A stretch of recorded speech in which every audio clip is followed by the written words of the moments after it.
From MTN News, you're watching Montana This Morning. President Biden has temporarily halted new oil and gas leases on federal land. Montana Senator Steve Daines and others say they will cripple the industry. Coming up, MTN's Mike Dennison takes a closer look at the effects of the new order.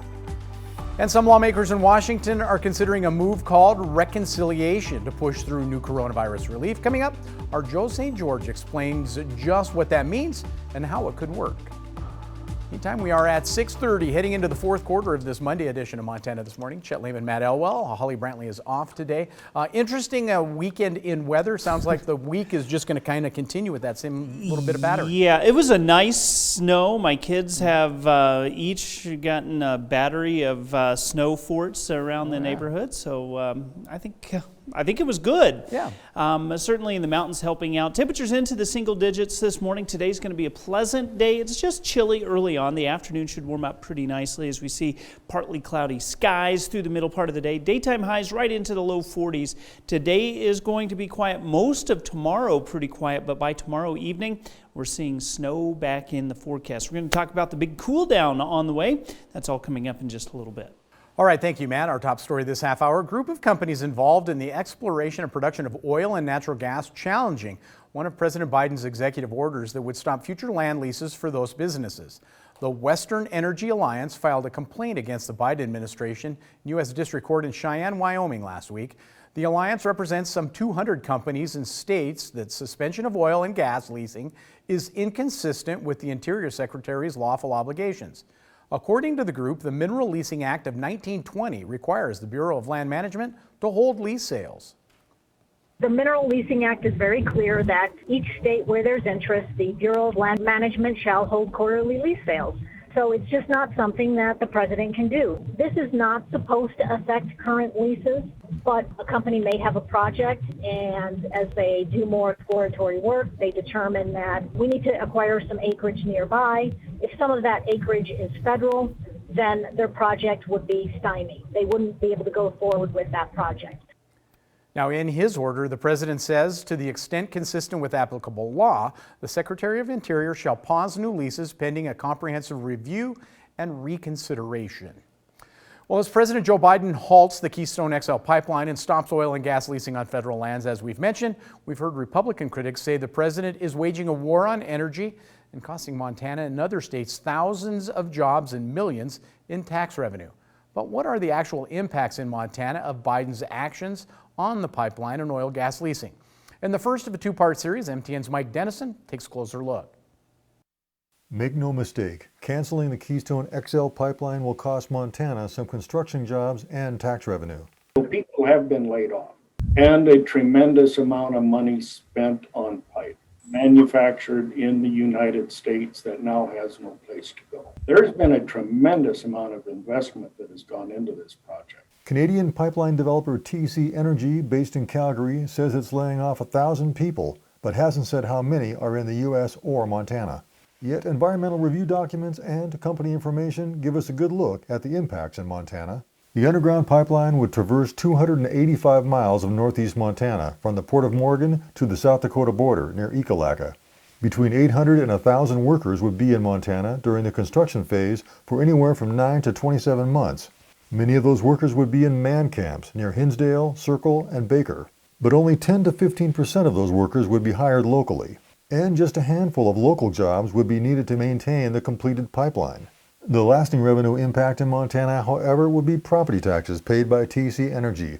According to the environmental study of the pipeline, $63 million a year in the 6 counties along the pipeline route. That money would be divided among the state treasury, local schools, and local governments. Macomb County Commissioner Jim Mose says schools, roads, and other infrastructure in his rural county could certainly use the boost.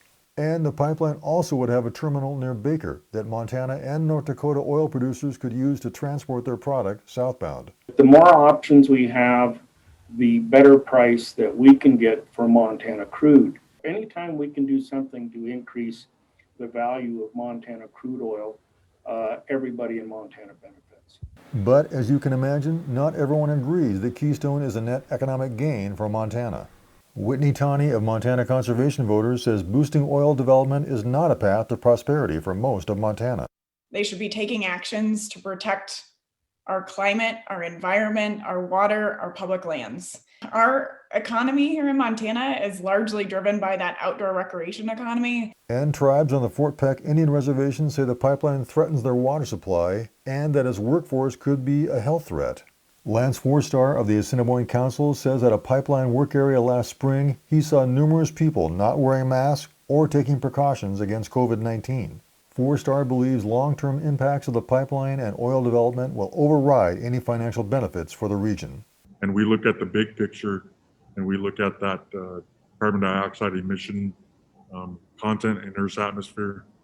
I just don't see how people would choose money and anybody that just thinks that it's okay to come into our area and work on this pipeline to put food on their table. They're not thinking about the drinking water on our table.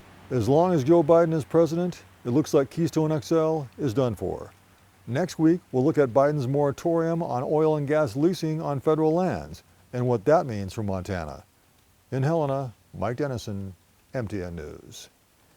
Now again, the Keystone XL Pipeline would be primarily transporting crude oil from Canada's tar sands in northern Alberta. You can see Mike Dennison's full detailed report by visiting our websites. Back here at home with some blue skies lately comes some days for workers to continue working on Bozeman's incoming Public Safety Center. Crews with the city of Bozeman say the 95,000 square foot soon-to-be three-story building making good time since the last time we visited the site back in early December.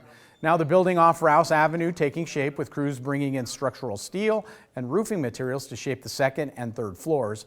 Assistant City Manager Chuck Wynn says while technically the building only a few days behind, the $36.4 million project still coming in under budget and is projected to be on time.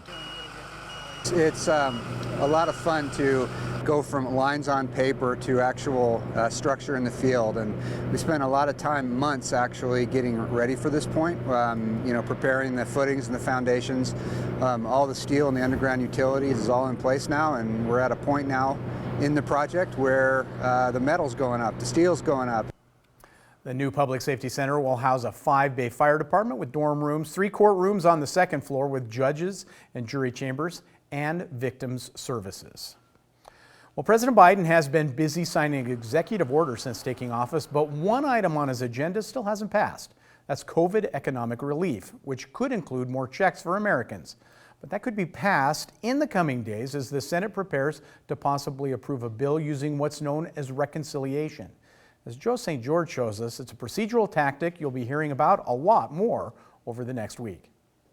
Uniting our people, uniting our nation. The president may be calling for unity, and his White House may still want a bipartisan deal, but Democrats on Capitol Hill are starting to sing a different tune. We cannot simply take no for an answer. The work must move forward, preferably with our Republican colleagues, but without them if we must. So what is allowing Democrats the option to go it alone without Republicans? Well, it's a process known as budget reconciliation. Currently in the Senate, 60 votes are needed in order to stop what's known as a filibuster. A filibuster happens when one party decides to block a bill from passing into law. But budget reconciliation allows certain bills to pass with a simple majority, 51 votes, something Democrats have with the vice president breaking any ties. So what qualifies for the reconciliation process? Well, it's been around since 1980. 21 bills have become law this way. Taxing, revenue, and spending bills can pass using this process.